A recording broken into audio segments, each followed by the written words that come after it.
ఈరోజు ఆంధ్రప్రదేశ్ రాష్ట్రంలో కూటమి ప్రభుత్వం రైతులకు చేస్తున్న అన్యాయం చూసుకుంటూ వస్తే మొదట ఎప్పుడు ఇచ్చే పెట్టుబడి సాయం ఇవ్వకపోగా అంటే చంద్రబాబు నాయుడు గారు మీ అందరికి గుర్తుందో లేదో ఎలక్షన్ ప్రచారంలో తిరుగుతా జగన్ గారు ఇచ్చేది కాకుండా నేను 20,000 ఇస్తాను, సెంట్రల్ గవర్నమెంట్ ఇచ్చే దాంతో సంబంధం లేకుండా నేను రైతులకి పెట్టుబడి సాయం కింద 20,000 ఇస్తానని చెప్పి సంవత్సరం గడుస్తున్నా ఇవ్వని పరిస్థితి. సరే పోనీ ఎప్పుడు విధంగానే పథకాలు ఎగ్గొట్టారు, పోనీ రైతులకు సక్రమంగా ఇరిగేషన్ వాటర్ అయినా అందించారంటే సమయానికి ఇవ్వని పరిస్థితి.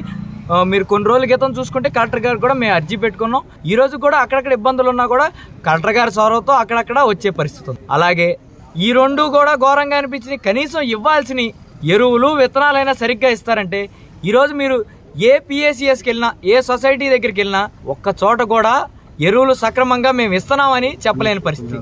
ఉన్నయే అరకొర అంటే అరకొరలో కూడా అప్పుడెప్పుడో మన అచ్చెన్నాయుడు గారు చెప్పారు, పచ్చబిళ్ళ ఎవరైతే వాళ్ళకిమ్మన్నట్టు ఎవరైతే తెలుగుదేశం వాళ్ళు పాప జనసేన వాళ్ళకి కూడా దిక్కులేదు, ఆ తెలుగుదేశం సంబంధించి రైతులు ఉన్న వాళ్ళకి మెల్లగా యూరియా ప్యాకులు కానీ లేదా ఏమన్నా ఎరువులు ఇంకేమన్నా ఉంటే వాటిని ఇచ్చే డిఏపి కానీ అది కానీ. చాలా సొసైటీల్లో మీకు ఒక్కొక్క సొసైటీ పేరు చెప్పుకుంటా వస్తే యాదరికి దాదాపు 1200 ఎకరాలు అక్కడ సాగు జరుగుతుంటే డిఏపి సఫిషియెంట్గా లేదు, యూరియా సఫిషియెంట్గా లేదు.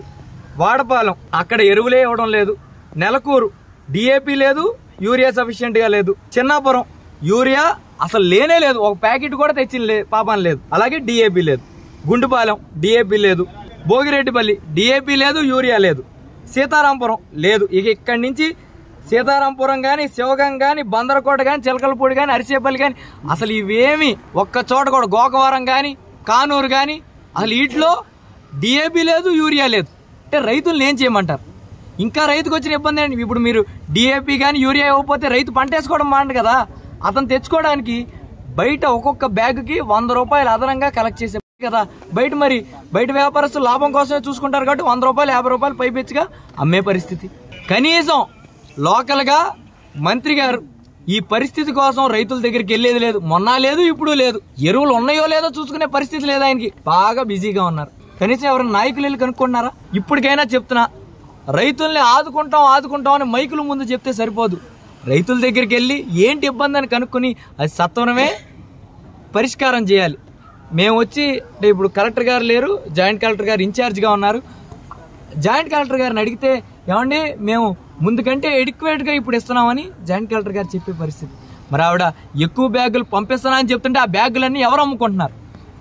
కలెక్టర్ గారేమో మేము కావాల్సిన దానికంటే ఎక్కువే పంపుతున్నామండి అనేమో కలెక్టర్ గారు చెప్తుంటే, మరి అక్కడ పిఎస్సిఎస్లో లేదంటే ఈ దారిలో మంత్రి గారు అనుచరులు లేపేస్తున్నారా, ఇంకెవరు లేపేస్తున్నారని అడుగుతున్నా.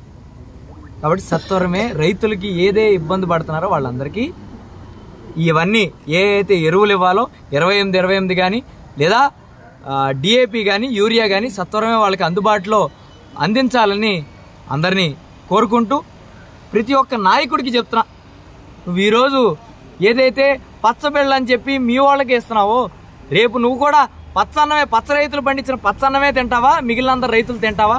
అది గుర్తుంచుకుని అందరికీ సరిగ్గా న్యాయం చేయమని వాళ్ళందరికీ తెలియజేసుకుంటూ సెలవు తీసుకుంటారు. కిట్టుబాబు గారి నాయకత్వంలో ఈ మండలంలో రైతులు పడిన కష్టాలను చూసి, వాళ్ళు ఎరువులు పడుతున్న ఆవేదన చూసి మరి సొసైటీల ద్వారా కానీ రైతు భరోసా కేంద్రాలు కానీ కూటమి ప్రభుత్వం ఇంతవరకు కూడా అన్ని సొసైటీలకు కానీ రైతు భరోసాలకు కానీ ఎరువులు సప్లై చేయకపోవటం చాలా బాధాకరం.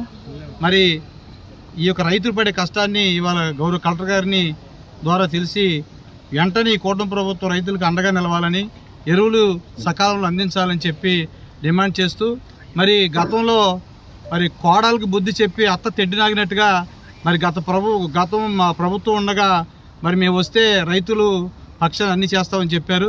మరి వాళ్ళ రైతులు మోసం చేస్తుందని చెప్పి ఈ ఖండాపాతంగా కూటమి ప్రభుత్వం హెచ్చరిస్తున్నాను.